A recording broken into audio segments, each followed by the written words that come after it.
Welcome to The Favorites, presented by DraftKings. The crown is yours. We are an Action Network podcast. I'm Brandon Kravitz, back at it with the crew, the first lady of the pod, Kendra Middleton, the prime minister of DGen Nation, Stuckey, pulled out of the deepest depths of his NCAA tournament breakdowns to join us. Mike Calabrese hopping on today's episode as well. What's up, Mike? My people here, put the mad in madness. I love swooping in this time of year and cramming for the tournament like it's a final exam in college, and I feel like I'm almost there. I have filled out an online bracket, but I have not filled out once I put pen to paper, that's when it's officially official, and that starts tonight. Kendra, how are you doing in terms of your bracket? You're already there. You just started. Like, I'm not even close, and I've been watching college basketball. Don't we have to fill this out within the next? The tournament starts tonight, so I like to have it filled out before. Oh, we you get mean to filling the out your first one. bracket? Okay. Yeah. I mean, it's just a crapshoot anyway. But sure. That's the. All right. Can I say something controversial? That'll do it for us here. Enjoy the crapshoot. Say something controversial, Kendra. I think this is the least excited I have ever been for March Madness. Does anybody else feel that way? No. Absolutely. Okay, perfect. I'll go myself. Awesome. Anyways, see ya. I can't wait for the F1 season. That's what I'm really excited. We're already 2 races in, baby. Thank you. My excitement usually starts and ends with what am I doing on Thursday and Friday, and the last couple of years I've had at least Thursday completely off, where I've been able to just lock down in my house and obsess over every second of round one. And that is not the case this year.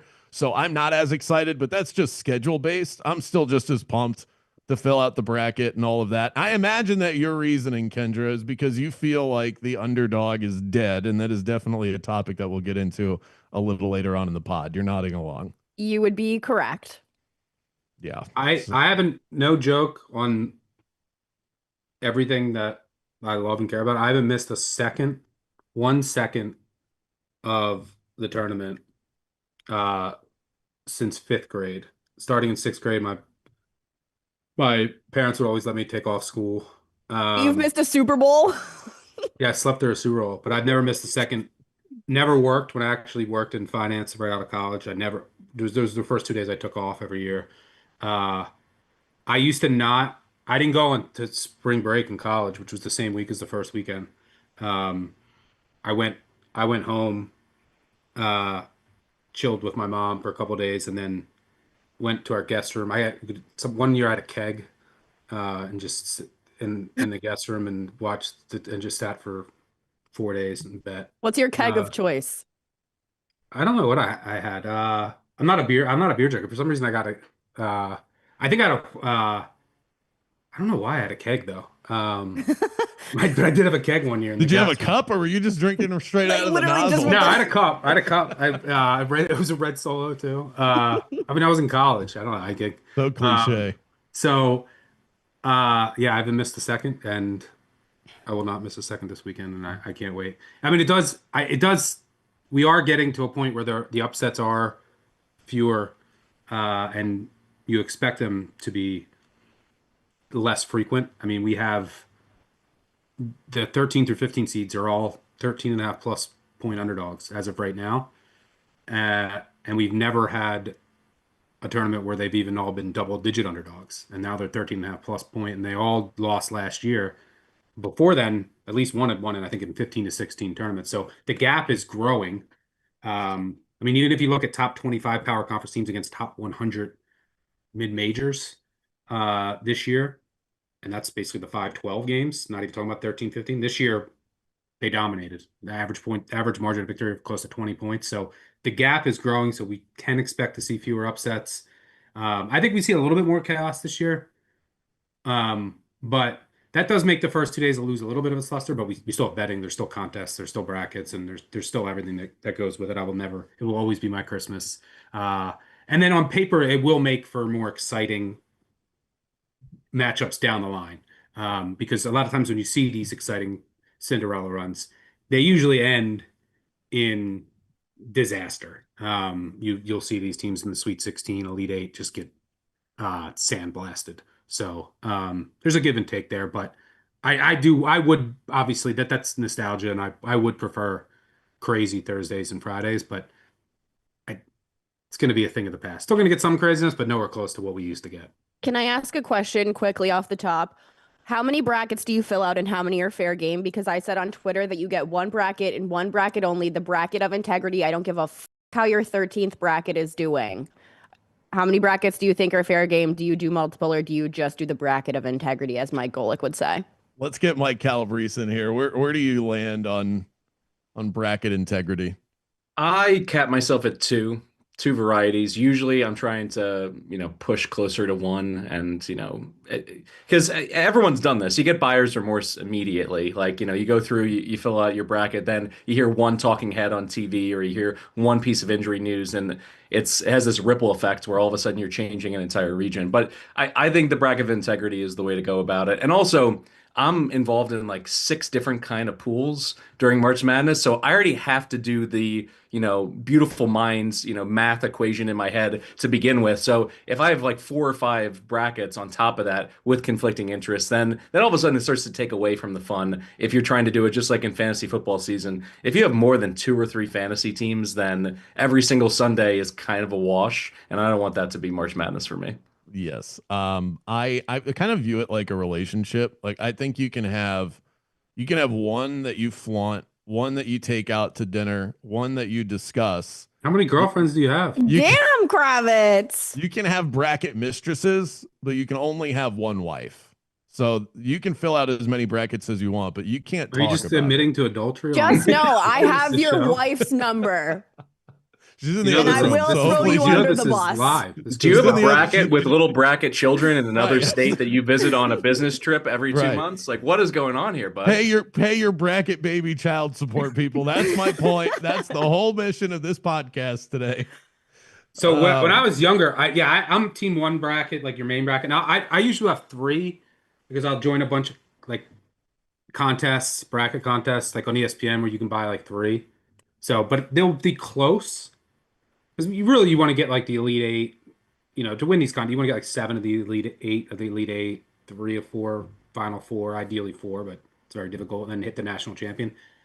My like main, end of the bracket will be similar, and then I'll just have like little derivations of that, with like maybe change one of the upsets that I'm going for, and then change one of the games I'm very conflicted on that might have a ripple effect. But I'll have my one bracket that I'll enter like for like a high stakes bracket pool, where I'm only entering one, and that's my main bracket. But like Calabrese, I have Calcutta's and other contests, weird contests, auctions. Like I never know what's good. So the only thing I really care about is my bets on the first couple of days, and then from there, I'll reassess where I stand.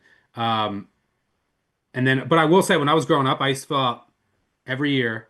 When I was in like high school, I would fill out 100 brackets on ESPN. So you could fill up to 10 for like the contest to win $1 million. You could fill up to 10. So I would do 10 under my name, my dad, my mom, their email address, my brother, my sister, right? I would friend like my aunt, and I would fill them out. I would have 100 brackets, and then see which one I had to really root for. After like the first weekend, which one was in like the 99th percentile. The closest I ever got to winning it, I was in first place going into the Elite Eight game between Illinois and Arizona. And if Arizona won it all, I was going to win the ESPN contest, but they blew an enormous lead. My guy Salim Stoudemire, in one of the best tournament games of all time. So I used to fill out 100 brackets, but now I'm team one. Quick aside, we're going to get into the assist that all of you need. If you have not been checking out BBOC, by the way, make sure that you go and do that. Full tournament breakdowns, in depth, game by game, and all of that. We're going to give you the casuals view to help you quickly fill this thing out and hopefully have success with it. We're going to do that in a moment. We've got Kendra's question of the week. We had breaking news right before we went live here. The Broncos are trading for Dolphins wide receiver Jalen Waddle. Cash the ticket. We're bringing up the Dolphins here on the podcast. Denver receives Waddle and a 4th-round pick in this year's draft. Miami got a 1st-round pick along with a 3rd and a 4th-round pick in this year's draft. I was originally upset about this, Kendra, but this is a haul for Jalen Waddle. I think the Miami Dolphins made out quite well here. I Initial agree. thoughts. Yeah, I agree. I put that in our chat. I think that the Dolphins, and it's hard to, like we say all the time, oh, this team won this trade or oh, this team lost this trade. We don't know. But on paper, I feel like this is good for the Dolphins without question.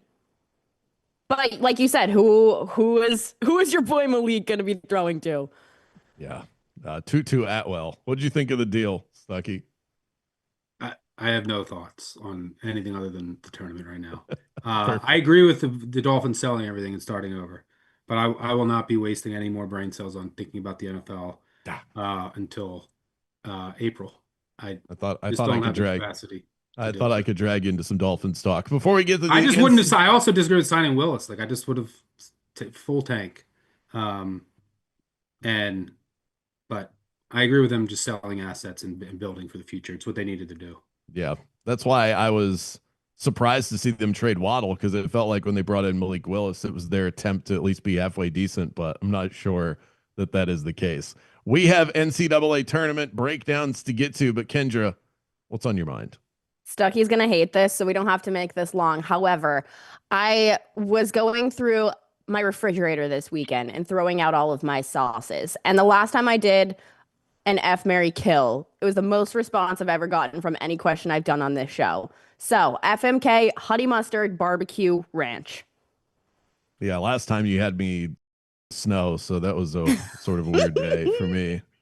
Hopefully no AI images based off of these responses. So we get honey mustard, barbecue, ranch. Yeah. I'm definitely killing honey mustard. They're all great, but I would kill honey mustard. I just put that on the least amount of things.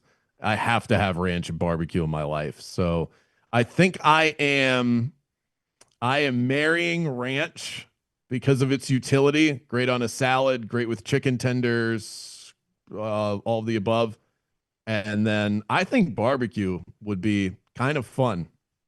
A fun one night stand with some barbecue, especially you get that like spicy barbecue. Okay. All right. Calabrese. I'm marrying honey mustard. That's my OG. I love honey mustard. I'm gonna have that one night stand with barbecue as well. Ranch, like, listen, one night stand, by the way, Mike, great name for a barbecue joint. Yes, I do agree with that assessment. I'm not coming necessarily for the ranch people, but I do have to say the people that love all ranch, I'm suspicious. People. no, that was reserved for the barbecue, Stucky. So, like, I mean, the ranch to me has the highest, variance. Like, we're going to talk about this in March Madness. Some teams can shoot, and beat anybody, and some people can't throw a ball in from anywhere. Ranch is that to me. Like, crappy ranch, I would rather just eat a chicken tender dry. Me too. So, like, but on the other end, it can get pretty good where you get like the house-made ranches and buttermilk and all that stuff. So I get it, but I'm killing it just because the floor is so low. I'm with you, lockstep. Stucky. Yeah, I'm marrying. I think I'm marrying ranch because you want that steady, versatile. Like you can use ranch. It's very versatile in so many different scenarios, and that's what you need to be in your marriage. And so, yeah, I mean, I think I use ranch the most for like many different things. And what do I use? Like enjoy just every once in a while. Is probably, and then enjoy it a lot for like the one night stand. It's probably honey mustard. I'd cut barbecue. Well, I'm not a huge, like being in Lexington. I mean, we actually have a really good barbecue place here in Lexington. Blue Door, Red State's pretty good too. But if you're in Lexington, want some really good barbecue, go to Blue Door. But I don't really cook barbecue. My wife isn't really a big barbecue. My wife's like a fantastic cook, but she's not a really big barbecue person. I like barbecue, going and getting it, like really, really good barbecue. Like nothing beats good brisket. So I get my barbecue fix when like I get just occasional takeout or in traveling. So I can't remember I will occasionally buy barbecue sauce and use it on like I think it's underrated on with like fries, Mm. actually. Uh, but I use it the least, so I'm gonna kill barbecue sauce. I'm gonna throw Okay. this to you, Kendra, real quick. So you have like the OGs. You go to any fast food place, you're gonna have barbecue, you're gonna have honey mustard, you're probably gonna have ranch. And there's always like a new sauce that's competing to get in the mix, like sweet and sour had its moment kind of thing. What do you think is the next sauce to jump up to the big leagues? And I've always said tzatziki has a marketing problem. If it Ooh. didn't have that TZ that scares away most of Mm-hmm. the vanilla whites in this country, they're like, oh no, that's too much. I can't pronounce it. If they rebranded and named it something else, I think it would be absolutely everywhere. So that's my pick. I feel like hot honey has to be the answer, but I would prefer if it was sweet chili.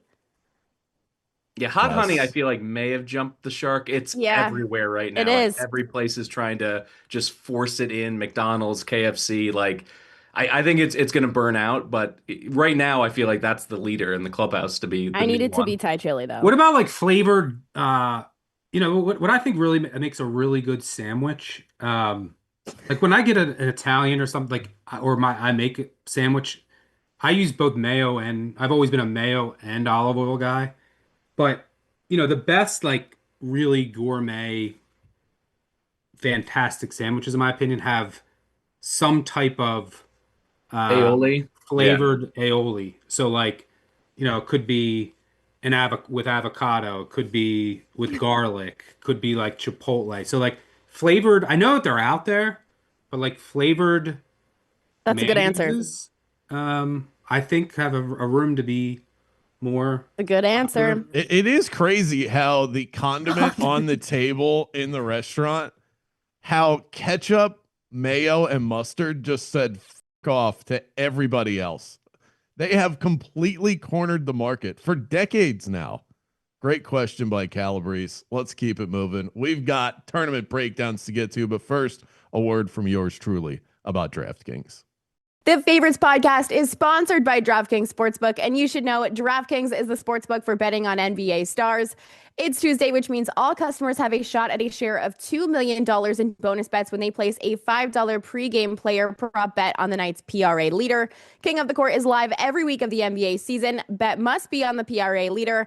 I love that while games are live, you can track your picks and see how much you could be winning if your player is in the lead. Sign up using promo code FAVORITES to get in on the action now.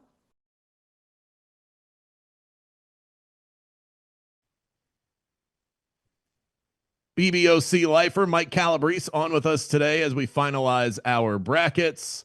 Mike, I think this is arguably the most fun time of year to be a sports fan. I know that is perhaps a weird thing to say for a football betting podcast, but this is just, it's such a joy to fill out the bracket. We're all pretty much, even if you're an expert, you're just guessing, and to see it all play out and so much of it go to in 2 days.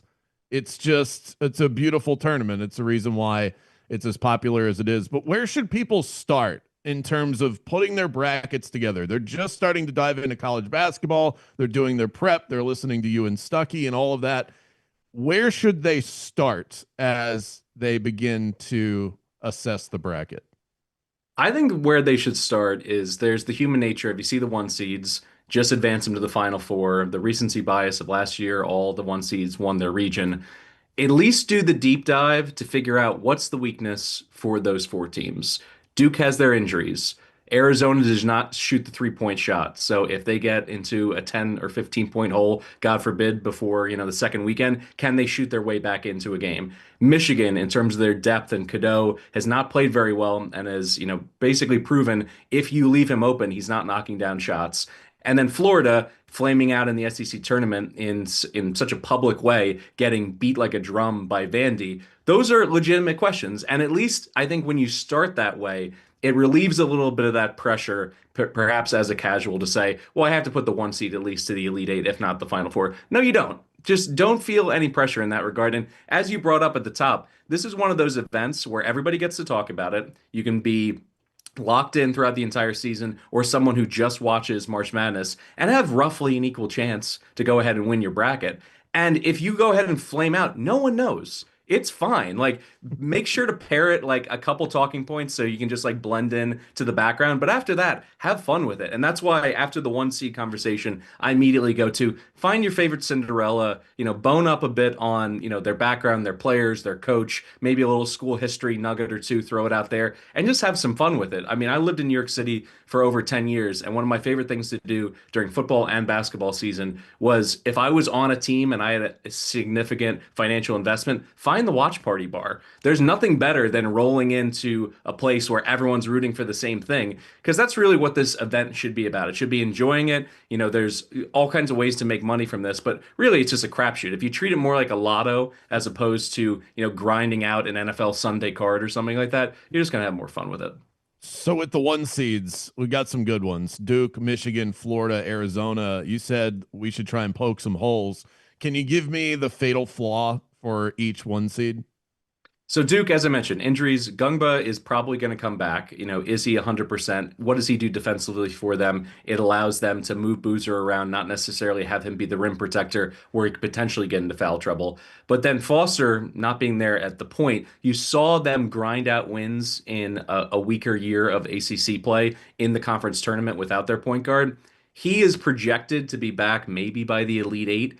If he comes back, this is a team that absolutely can turn the corner and win the national championship. But if you're looking for them to potentially get knocked out in the Sweet 16, they could draw Kansas, they could draw St. John's. There's no reason why they couldn't be upset in a spot like that. Then you go to Arizona, as I mentioned, the shooting.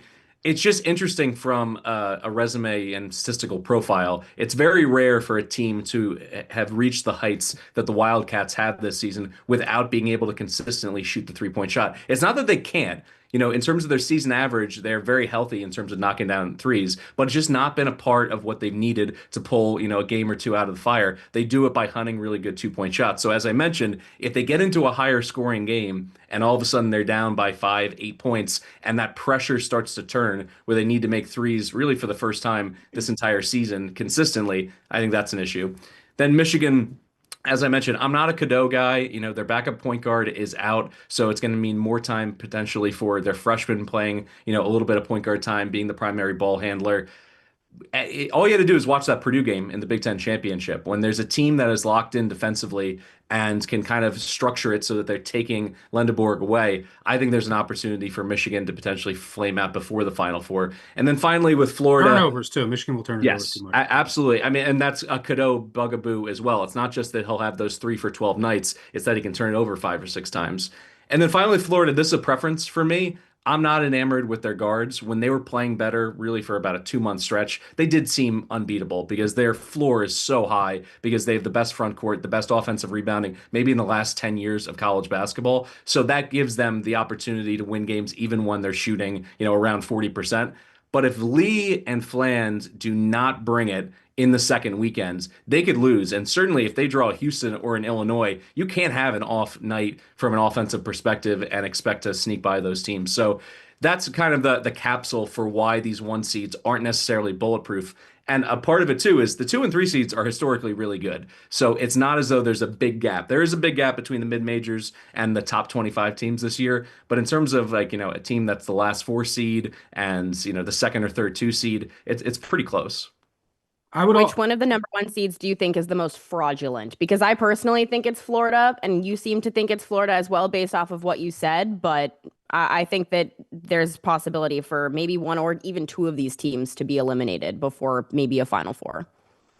I will actually flip just because of the path. Florida, I think, in a potential rematch with Vandy, they're not going to overlook them. They played, a 15-round bout with Vandy in the regular season, and then obviously they got wiped off the face of the earth in the SEC championship, conference championship. So I think they'll be locked in for that. And Vandy is one of those teams that if their shots aren't falling from the perimeter, it can get pretty ugly.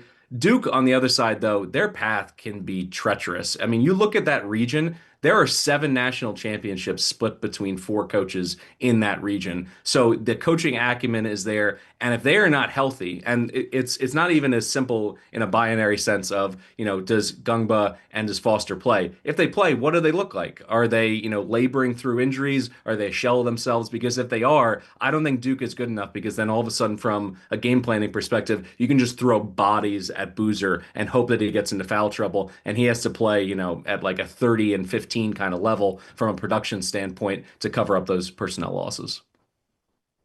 I would also Everybody wants say to talk about. Oh, go ahead, Stuck. I was just gonna say from a bracket perspective, if you're in like a bigger pool, the biggest thing to focus on, I think, is to get an edge is just the game theory of it. So, you can find out who everyone is picking to win. So, I mean, if you just go to like ESPN, like 26% of the entries have picked Duke to win it. 20% have picked Arizona. So like half the entries picked Duke and Arizona in a big pool. So one of the things you can do is not pick one of those two teams, and then it's going to be hard to bust your bracket early in this new era.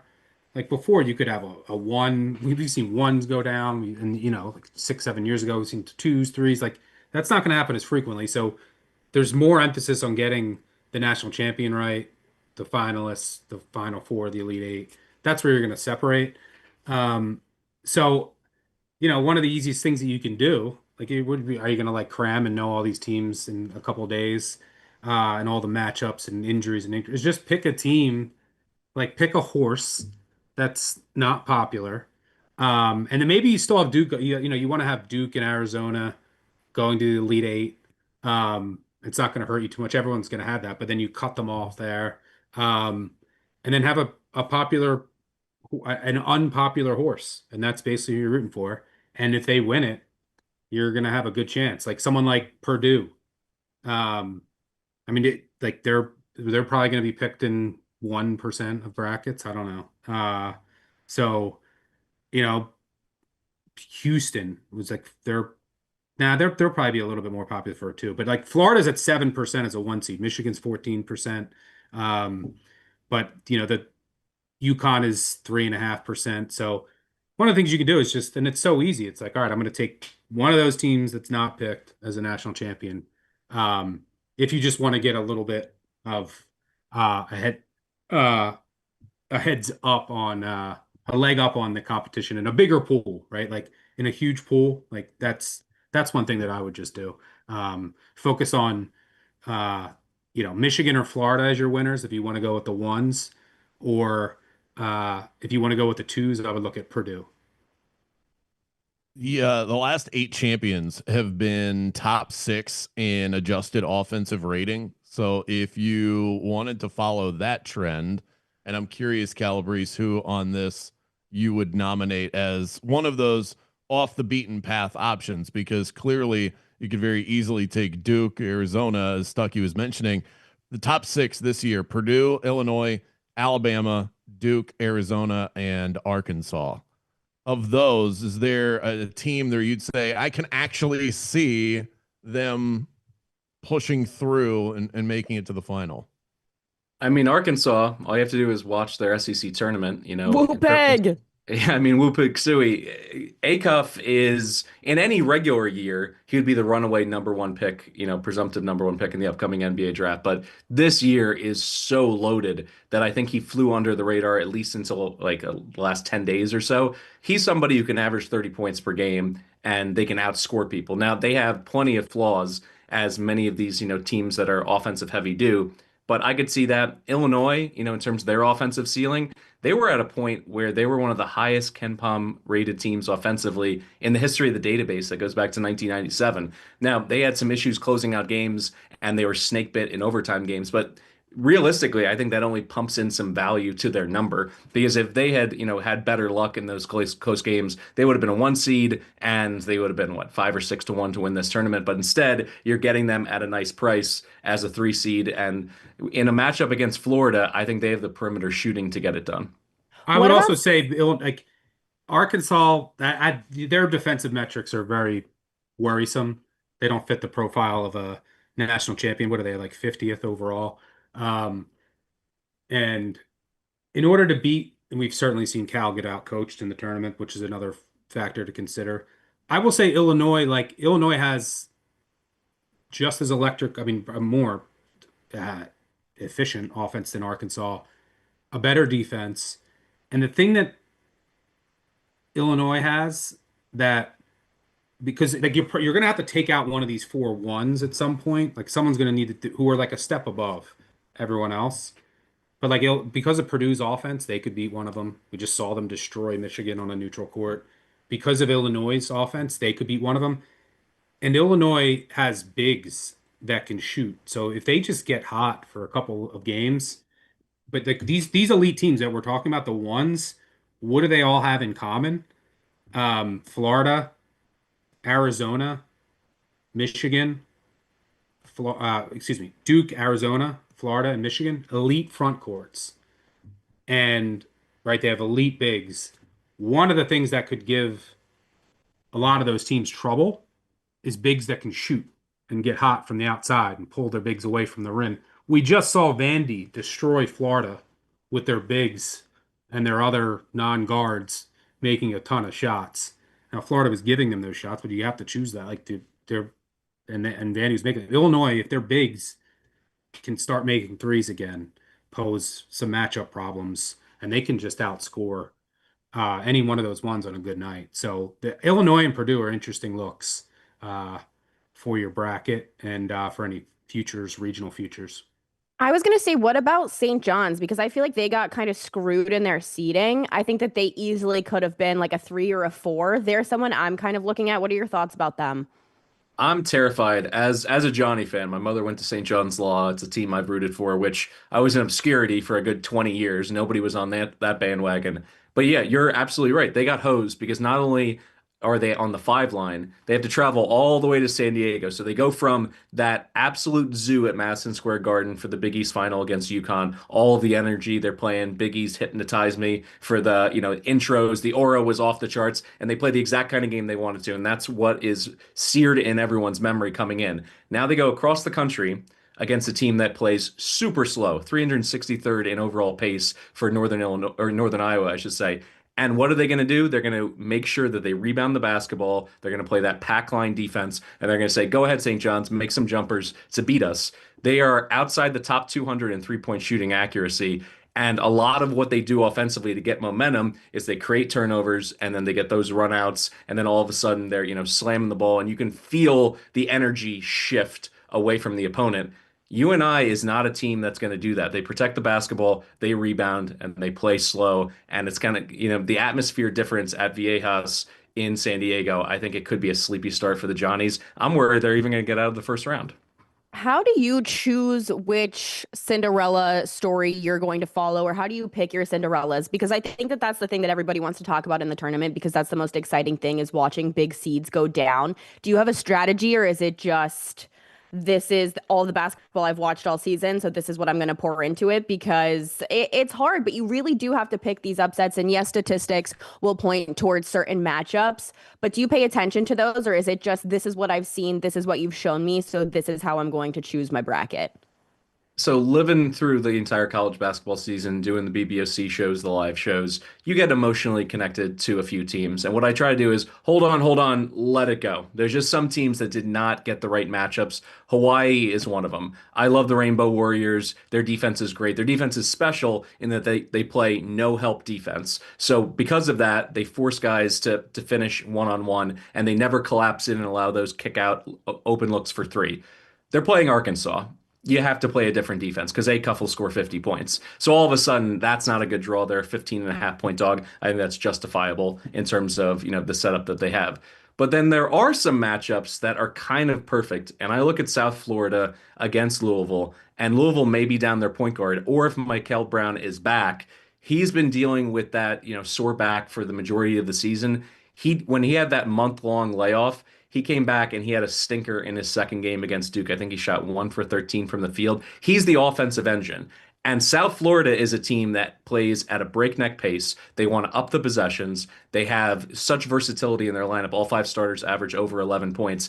And unlike a lot of these mid and low major teams, they have one big that they can hang their hat on. Isaiah Nelson is 6'10", super athletic. He's someone who goes for 15, 10, and 3 stocks per game. He won't necessarily be intimidated by a power conference team like Louisville. So I look at them as a sleeper to potentially make it to the second weekend. It's 10-1 on the Bulls. It's a team that got super hot in the second half of the season. In games that ended in regulation, they finished 17-1. They had a couple bad breaks in overtime. But other than that, I mean, this team is ready to go. Ennis, their leading scorer is fantastic as well. I like the coaching staff. So I try to look at the overall resume, what they've accomplished. That's great. Does it fit in terms of the matchup? Do they take away the strength of the opponent, or are they in a position where they can play their exact brand of basketball? In some cases, the answer is yes. In others, you're drawing dead from the opening tip. If I had to, we just talked about it, there was no 13th or 15 seeds that won last year. And now all of them are 13.5 plus point dogs. If I offered you a wager, oh, by the way, we didn't mention, my brain is all over the place. QP mayonnaise, I think should be more popular. It's fire. And St. John's, St. John's, Yes, stuck. Kewpie mayonnaise slaps. Wait, what is that? It's like Japanese Asian mayo. Ah, yes. It's like creamier. It's so good. But bring back St. John's Duke rivalry. We need more St. I used to love those games. I used to lose a ton of money betting like Marcus Hatton. All right, so a lot of talk about the lack of upsets. Last year we had no 13 through 15 seeds win. This year they're all 13.5 plus point underdogs. If I gave you even money, would you on both sides of the bet, would you take yes or no? We get 1-13. We'll include the 16s in there, but that's not happening. But you never know. No one expected Fairleigh Dickinson to beat Purdue. Will 1-13 through 16 seed win? Are you taking yes or no? And if yes, and even if no, who do you think who could you realistically see as the one going down? So I would bet no, and I would hedge on Hofstra over Alabama. Alabama's second leading scorer got pinched for not putting a You tax can't stamp. hedge. I mean, Yes, sir. Do you think one is going to win? No, I don't. I think I think we get Hofstra one. will make Bama sweat, but I don't. I think we get one, and I think it might be Hofstra. Yeah, I mean, Hofstra's matchup looks really good, particularly with Bama's second leading scorer out for not putting a tax stamp on a bag of weed, which is like, is this 1945? Like, I don't understand the laws. Let the kids burn. Yeah, let the kids burn, for Christ's sake. Alabama, sheesh. But I mean, it was a pound. outside of that, I mean, Stuck, I'm interested to hear your take. What would be the next one up for you that you feel could really do it? Troy against Nebraska? I mean, I don't like the matchup for Troy, but Troy's going to shoot a ton of threes. Nebraska gives up a ton of threes. Nebraska shoots a ton of threes. There's a lot of 3-point variance in their games. So naturally, and Troy can match up athletically. Nebraska's not going to overwhelm them athletically. That's one I could see.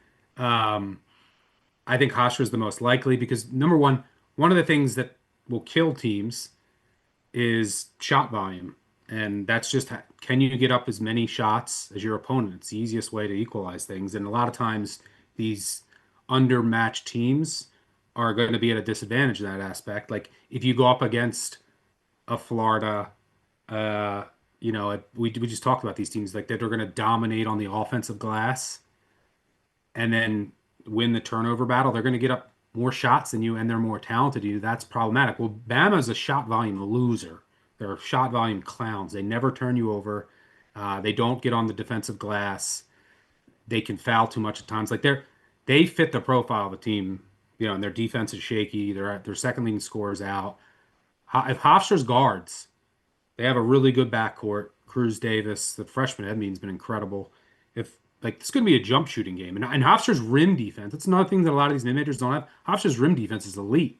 And Bama wants to get to the and Hofstra, it's interesting too because if you are just looking at their entire season, their stats on defense, okay, for the first 2 months of the season, they were outside the top 200 in a couple metrics. They are top 5 in effective field goal percentage defense since, I believe, February 1st or the first week of February. They've made some changes schematically and in terms of their rotation, and all of a sudden they were just playing phenomenal defense. And as you mentioned, to go with that backcourt, they have the firepower to get by.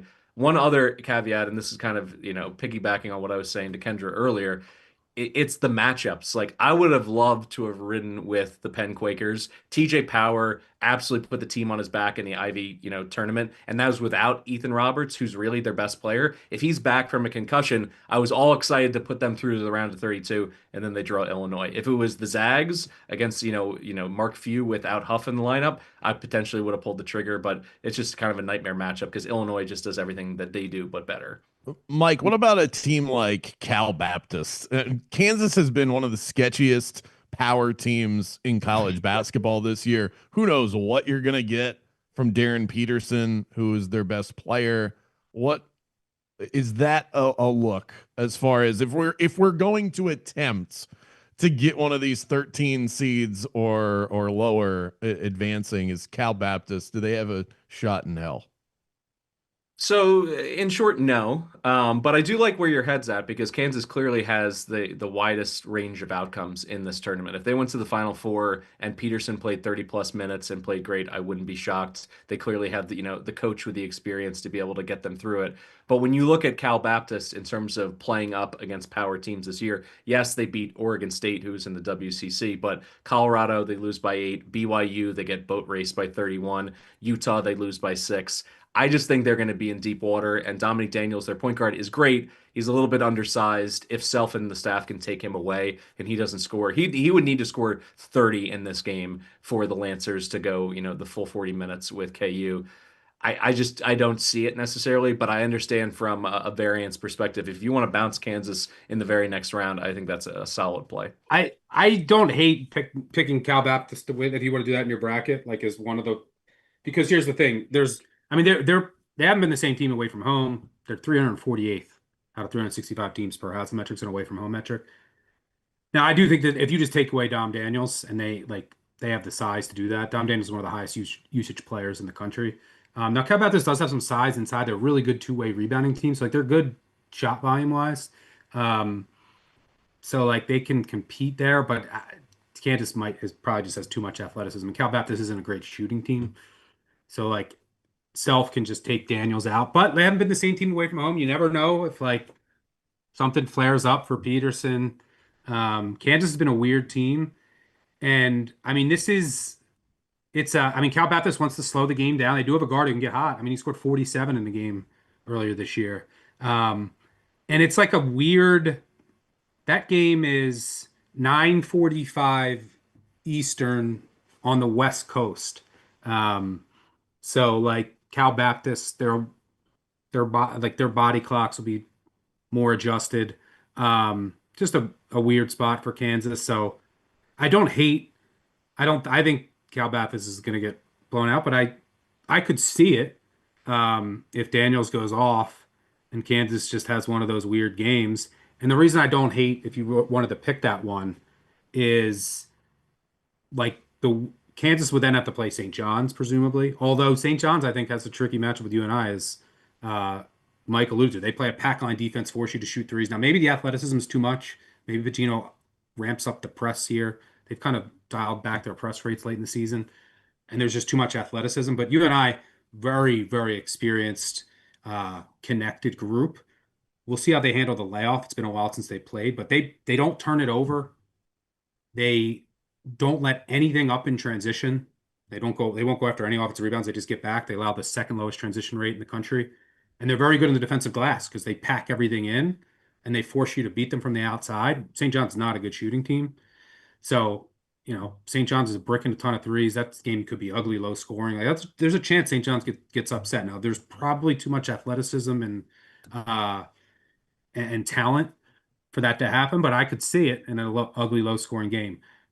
So there's a lot of chaos that could happen there. But if you presume the chalk moves on, then Kansas would have to beat St. John's, and then they would have to beat presumably Duke. So if you chose Cal Baptist to beat Kansas, it's probably not going to be, a death blow to your bracket. Is the era of the blue blood dead? In terms of do we need to like hand out new blue blood names? Because like Yeah. UCLA technically still counts as a blue blood, but they are not Yeah. anymore. I do think we probably need a new cutoff for it. Also, just in terms of the way that the NIL market works, I want to bring this up. There's going to be some kind of reform either from Washington or reformation of the NCAA. They're going to get some kind of guardrails on this. I think the most likely outcome from legislation is that they're going to force kids to have to sit on their second transfer the way they used to for a year of academic residency. I think what that's going to do is it's going to calm down the open free agency every single year because as of right now, it doesn't matter if you're a blue blood. It matters how much money you have. Now, in a lot of cases, the blue bloods do have the money to keep up, but you can see these teams being put together, spending a ton of money. Like Kentucky spent, I believe, the most money on their roster in college basketball this year. And what did it account for? Like they weren't necessarily bumping up against the elites. Whereas, a team like Arkansas, some teams that don't necessarily have the recent success, they've been able to just go to the market and buy some players, but buy themselves a coach in another case and be able to compete at the national level. So, yeah, I think the blue blood thing, unless they get everything set in terms of player movement, it means nothing at this point. Because a lot of these players are no longer thinking about I want to go to North Carolina or Duke for 3 years and then go to the NBA. I want to get the right coaching. Like they can get paid right now, so why wouldn't they? And kind of go to the highest bidder.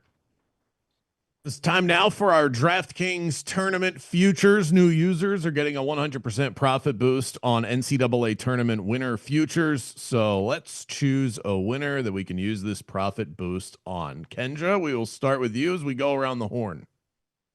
I am gonna go with Duke. I know that you guys have been shitting on them this entire show, but they have the best player. They're huge. They can gain confidence on a tougher track to a Sweet 16 or an Elite Eight. They're just stacked because of the NIL. I know that they're injured, but it just feels like it's a Duke year. And if I'm going to put a boost on something, I'm gonna play it safe. Calabrese. I'm gonna go Houston. It's a team that I've basically been in love with the whole year. Kingston Flemings as a guard. I mean, this is a guard dominant tournament. You want to be able to have people with the ball in their hands making things happen. He can facilitate, he can knock down big shots. All you have to do is go back and watch some of his battles in the Big 12 this year to know that. And Chris Sinak Jr., I think, is the wild card in the mix. He had a huge game against Kansas in the Big 12 tournament. If he can stretch people out a little bit, make some jumpers, and give them more versatility on the offensive end, I know what I'm getting with the Samson defense. These guys are junkyard dogs. They're diving on the floor for every loose ball. They're blitzing every ball screen. They're putting constant pressure on teams. And that's what it'll take to probably get over Illinois just to get to the Elite Eight. The road is rocky, but at this price point, with this boost, I'm going to go with the Cougs. Stuckey.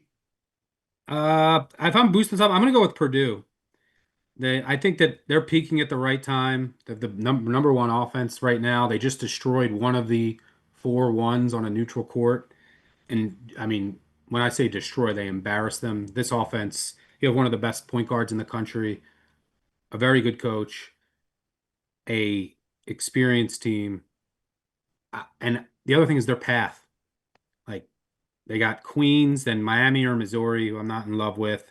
And then above them, you have like BYU, who has injuries, Gonzaga, who has injuries. That's the 3 and the 6 above. Don't trust NC State or Texas's defense, Kennesaw State. I think Purdue walks to the Elite Eight. Now, they're probably going to get Arizona, but at this price, like having a Purdue ticket to win the Final Four national, I'd be fine with having that ticket against Arizona. They can score and win that game. And then Arizona, I think, has bigger landmines. Like I think Arizona's probably the most consistent team in the country. They have been all year, and they're so good. They don't have I don't like what are their weaknesses? They don't shoot a lot of threes. It's about it. But like Wisconsin and Arkansas can be giant killers on any given day because Wisconsin can just make 18 threes. We've seen that a number of times this year. And then Arkansas, has one of the best backcourts in the country, and just a lot of talent and athleticism. So like they have more, I think they have more potential landmines in their half of the bracket than Purdue does. And this Purdue team, it seems like they finally woke up. Oxford Clough's playing a lot better, and this was the preseason number one team and the national title favorite, and they're finally playing like it, peaking at the right time. So I'm gonna go with Purdue. I will stay in the Big Ten for my selection. I'm going to go Illinois. I will take your advice, Stucky, and go slightly off the beaten path of the one seeds. They do fit my tournament qualifications. Top 6 team in terms of offense. The last 8 national champions have been top 6 offensively. Number 3 in college basketball in offensive rebound rate. Top 5 in free throw percentage. And 6th in terms of turnovers. All things that play well in the NCAA tournament. To recap here, Kendra has Duke. Stucky is on Purdue. I'll take the Fighting Illini, and our guest, Mike Calabrese, on the Houston Cougars. Our tournament plays presented by DraftKings. The crown is yours. That'll do it for today's episode. Special thanks to our producers, David Payne and Gifford Gould, Stats Hound Evan Abrams, who may or may not be putting a condiment tournament bracket on the website. The favorites will return on Thursday afternoon. Ted Wynn from The Athletic joins us for some NFL talk, free agency, NFL draft quarterback film review right here on the Action Network YouTube page or wherever you download your favorite podcasts. Our show today has been presented by DraftKings. The crown is yours.